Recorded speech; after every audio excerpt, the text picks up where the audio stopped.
And a lot of people are starting to ask us what's our future outlook? What's going to happen with all this product coming to market? What do we expect to see on rents? What's your crystal ball saying? That's the $1 million question. Yeah.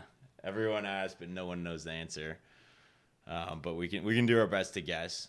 So I think what we're going to start to see is a little bit of easing of supply pressure in early 2025. Yeah. Mainly because development slowed down over the past 12 months, and I think will remain pretty steady this year, just with interest rates being elevated, prices still being high, and people pushing off some of the plans just because a lot of the deals aren't necessarily penciling.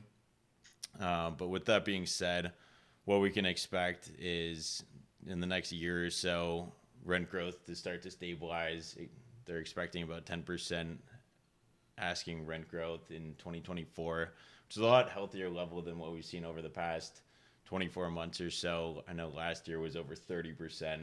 Yeah. Really not a healthy level for tenants that are renewing. And It's not sustainable for a lot of these small businesses too, so yeah, it doesn't make a whole lot of sense. all the tenants we're talking to are having sticker shock.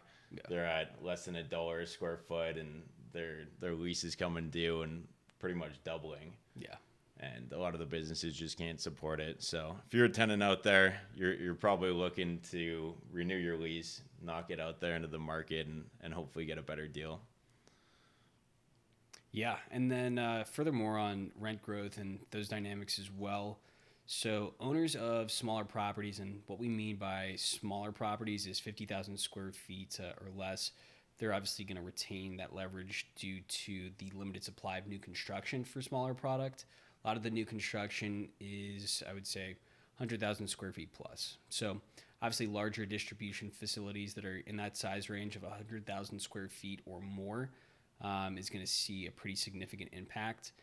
And obviously, as Landon said, 2025, 2026 is where we're going to start to see a little bit more of a rebound from our expectations, of course.